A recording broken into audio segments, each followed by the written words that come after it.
Hola a todos, bienvenidos a este canal de filosofía. Soy el profesor Erlan Baca.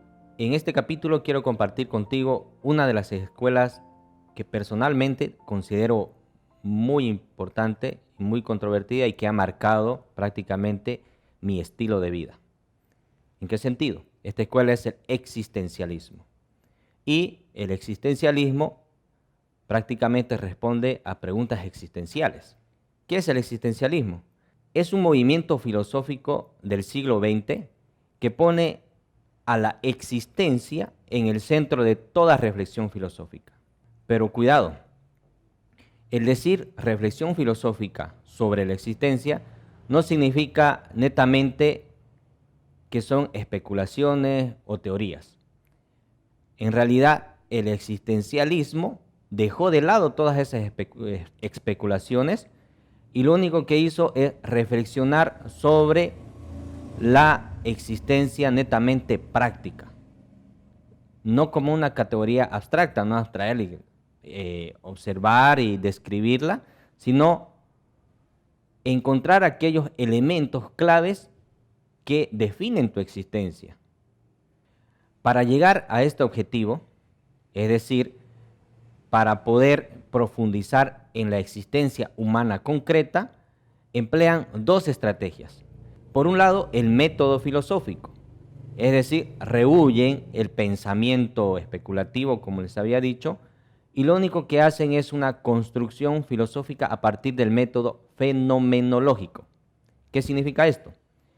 Fenómeno, en términos filosóficos, significa aquello que aparece, aquello que está ahí, tal cual es, tal como se presenta. Eso es un fenómeno, tal como se presenta. Entonces, este método fenomenológico lo que hace es interpretar básicamente o entender la experiencia realmente dada del sujeto en su existencia. Segunda estrategia que utiliza el existencialismo para describir a la existencia humana concreta son las facetas fundamentales de la existencia. Estas facetas son el principal objeto de estudio. Y una de las principales facetas, y para poder estudiarlo, es la finitud. ¿Qué es la finitud? Es el límite o el hecho de que el ser humano es finito, es decir, en algún momento vamos a morir. En ese sentido es que toma conceptos y analiza lo que es la temporalidad, o sea, el tiempo de vida. No tenemos mucho tiempo, por eso algunos plantean el hecho de disfrutar la vida, de vivir el momento, de vivir el ahora, todas esas categorías donde marcan la temporalidad. Y en ese sentido también tocan lo que es la fragilidad de la existencia, cuán débil es o cuán dura es la realidad y uno tiene que saber enfrentarse a esa realidad. También toca tema de responsabilidad, compromiso, autenticidad, que está relacionada a tu identidad. Ahí va la parte personal de que les decía, este tema me interesa mucho, es muy importante para mí, porque las teorías y los filósofos que uno va profundizando te ayudan a construir tu subjetividad, autenticidad, tu identidad y sobre todo tu libertad. El existencialismo comienza en el periodo de entreguerras, pero tiene su mayor auge después de la Segunda Guerra Mundial, particularmente en Francia. Es habitual señalar a Søren Kierkegaard como el máximo precursor del existencialismo, pero también podemos citar a Jean-Paul Sartre, Martin Heidegger como uno de los más importantes existencialistas. Retomando a Jean-Paul Sartre, él en su obra El existencialismo es un humanismo, recalca dos vertientes o dos versiones de existencialismo que son como ramas por la cual se desglosa esta corriente filosófica. Por un lado encontramos el existencialismo católico, donde están Karl Jasper y Gabriel Marcel. Y otra versión del existencialismo es el existencialismo ateo, donde precisamente se ubica el mismo Jean-Paul Sartre y también podemos encontrar a Martin Heidegger. En esta misma obra, Jean-Paul Sartre menciona algunas características o rasgos principales del existencialismo que te lo vamos a desglosar aquí. El primer rasgo característico y considerado una tesis fundamental del existencialismo de Jean-Paul Sartre, es que es un ateísmo consecuente. ¿Qué significa esto?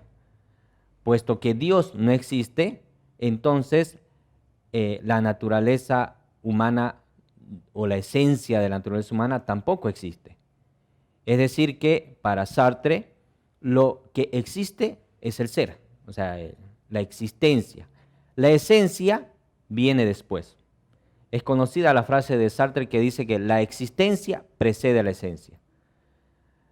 Esta tesis se va a entender mejor con un ejemplo que voy a mencionar en este segundo rasgo. ¿Cuál es el segundo rasgo? Es que el hombre es un proyecto que se vive subjetivamente.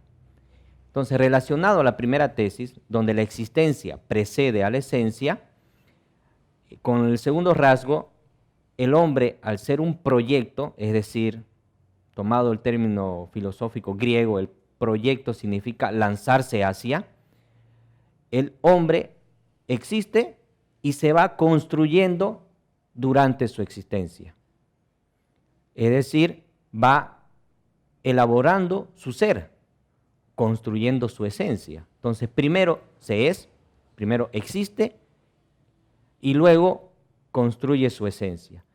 Ahora, ya que él es un proyecto, él se proyecta, no depende de nada ni de nadie.